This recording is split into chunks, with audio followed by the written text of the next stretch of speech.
Hey guys, எல்லாருக்கும் வணக்கம் and welcome to my channel. வாழ்க்கையில் எந்த மாதிரி விஷயம்லாம் வேணும், எந்த மாதிரி விஷயம்லாம் வேணாம் அப்படின்னு கேட்டால் அதுக்கு நீங்கள் பல விதமான பதில்களை சொல்லலாம். ஆனால் அது எல்லாமே ஒரே விஷயத்தை தான் குறிக்கும். அது என்னன்னா, எனக்கு மகிழ்ச்சி தரக்கூடிய விஷயம்லாம் வேணும், வலி தரக்கூடிய விஷயம்லாம் வேணாம் அப்படிங்கிறது தான். இந்த வீடியோவில் நம்ம எப்போவுமே மகிழ்ச்சியாக வாழ்கிறது எப்படின்னு பார்க்க போகிறோம். அதுக்கு முன்னாடி நீங்கள் இன்னும் நம்ம சேனலை சப்ஸ்கிரைப் பண்ணலைன்னா சப்ஸ்கிரைப் பண்ணிடுங்க. அப்போ தான் நான் அப்லோட் பண்ணக்கூடிய வீடியோஸை நீங்கள் மிஸ் பண்ணாமல் பார்க்க முடியும். ஓகே, மகிழ்ச்சியாக வாழ்கிறதுக்கு நீங்கள் எதையும் மாறவோ தேவையில்லை. மகிழ்ச்சினா என்னன்னு புரிஞ்சுக்கிட்டாலே போதும், கண்டிப்பாக உங்களால் மகிழ்ச்சியாக இருக்க முடியும். இப்போ உலகத்தில் இருக்க எல்லாருமே தெரிஞ்சோ தெரியாமலோ இதை தேடி தான் ஓடிட்டு இருக்காங்க. எல்லாருமே ஒரு இலக்கு வச்சுருப்பாங்க. ஒரு ஸ்டூடெண்ட்க்கு ஃபர்ஸ்ட் மார்க் எடுக்கணும், ஒரு ஸ்போர்ட்ஸ் பர்சனுக்கு கோல்டு அச்சீவ் பண்ணணும், இன்னும் நிறைய பேருக்கு வீடு வாங்கணும், நிறைய சம்பாதிக்கணும், அது இதுன்னு பல பேருக்கு பலவிதமான ஆசைகள் இருக்கும். அது ஒரு பொருளாக இருக்கலாம், பணமாக இருக்கலாம், உறவாக இருக்கலாம், அல்லது வேறு எதுவாக வேணாலும் இருக்கலாம். நம்மளை பொறுத்த வரைக்கும் நம்ம ஃபிக்ஸ் பண்ணி வச்சுருக்க அந்த இலக்குடைய பேர் தான் சந்தோஷம். அதை அடைஞ்சா சந்தோஷமா இருப்போம்னு தான் அதை அடைய போராடிட்டு இருக்கோம். நல்லா யோசிச்சு பாருங்க, நம்ம ஆசைப்பட்ட அந்த விஷயம் தான் சந்தோஷம் அப்படின்னா அது கிடைச்ச பிறகு நம்ம எப்பவுமே சந்தோஷமா தானே இருக்கணும். ஆனா ஏன் அந்த சந்தோஷம் நீடிக்கலை? ஏன்னா நம்ம தேவைக்கு ஏற்ற மாதிரி ஆசைகள் மாறுது. நம்ம ஆசைகள் மாறும்போது சந்தோஷமும் நிலையாக இருக்கிறது இல்லை. ஸோ ஆசைப்படுறது கிடைக்காம போகும்போது சந்தோஷம் காணாமல் போகுது. கடைசியில் நம்ம துன்பத்தில் தான் நிற்கிறோம். நம்ம எல்லாரும் சப்கான்ஷியஸாகவே மகிழ்ச்சியை மட்டும் அனுபவித்து வாழணுங்கிற மனநிலையில் இருக்கிறதுனால தான் வரக்கூடிய தடைகளுக்கு நம்ம துன்பம் அப்படின்னு பேர் வச்சுருக்கோம். 2500 வருஷத்துக்கு முன்னாடியே ஒரு ஞானி ஒரு மனுஷன் எப்போ முன்னேற்ற பாதையை நோக்கி போயிட்டு இருக்கானோ அப்போதான் அவனுக்கு துன்பம் வருதுன்னு சொல்லி இன்பம் துன்பத்திற்கான அடிப்படை தத்துவத்தை உருவாக்கி இருக்காரு. அப்போ ஒரு மனுஷனுக்கு துன்பமே வரலன்னா அவன் முன்னேறவே இல்லைங்கிறது தான் சத்தியமான உண்மை. அந்த ஞானி வாழ்க்கைக்கு முன்னோடியா விளங்கக்கூடிய அந்த தத்துவத்தை எப்படி கண்டுபிடிச்சாருங்கிற கதையையும் அவர் யாருங்கிறதையும் இப்ப பார்க்கலாம். இந்த கதையை ஸ்கிப் பண்ணாம கேளுங்க. கண்டிப்பா அந்த நேரம் உங்களுக்கு பயனற்றதா போக வாய்ப்பே இல்லை. 25ஆம் நூற்றாண்டுல இமயமலை அடிவாரத்துல இருந்த ஒரு ராஜா தன்னோட வாழ்நாள்லயே அன்னைக்கு ரொம்ப சந்தோஷமா இருந்தாராம். அதுக்கு காரணம் அவருக்கு ரொம்ப நாள் குழந்தை இல்லாம அன்னைக்கு ஒரு ஆண் குழந்தை பிறந்துச்சாம். அதுக்கு சித்தார்த்தர் அப்படின்னு பேரும் வச்சாராம். தனக்கு பையன் பிறந்த சந்தோஷத்துல ஊரே திருவிழா மாதிரி காட்சி அளிச்சுதான். ஊர் மக்களுக்கு பொன்னையும் பொருளையும் வாரி வாரி கொடுத்தாராம்.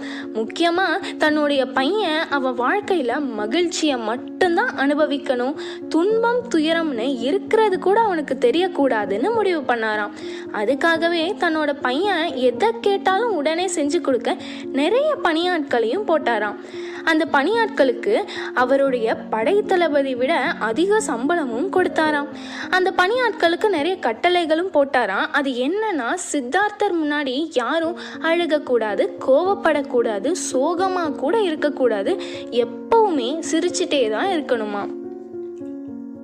கொஞ்சம் பெரிய பையனா சித்தார்த்தர் வளர்ந்த பிறகு அவருக்கு சலிப்பு தட்டிருச்சு. என்னடா நம்ம ஆசைப்படுற எல்லாமே நடக்குது, நம்ம எதுக்காக வாழணும்னு ஒரு கேள்வியும் எழும்புது. அதுவும் இல்லாம ராஜாக்கு அப்புறம் சித்தார்த்தர் தான் நாட்டை ஆள போறாரு. அதனால அவர் நகர ஊர்வலம் போகலாம்னு முடிவு எடுக்கிறாரு. அதுதான் அவரு கோட்டையை விட்டு வெளியேறுற முதல் முறையும் கூட. அங்க பிச்சை எடுக்கிற மக்களை பாக்குறாரு, பசியில வாடுற மக்களை பாக்குறாரு, நோய்வாய்ப்பட்ட அவதிப்படுற மக்களை பாக்குறாரு, ஒருத்தர் இறந்து போய் அவங்க பிரிவு தாங்க முடியாம கதறிட்டு இருக்க மக்களையும் பார்க்கறாரு. அப்போதான் சித்தார்த்தர் முதல் முறையா துன்பம் அப்படின்னு ஒண்ணு கூட இருக்கான்னு யோசிக்கிறாரு. அரண்மனைக்கு திரும்பி வந்த பிறகு சித்தார்த்தர் துன்பத்தை பத்தி யோசிச்சுட்டே இருக்காரு. அதை தான் அனுபவிச்சு பார்க்கணும்னு ஆசையும் படுறாரு.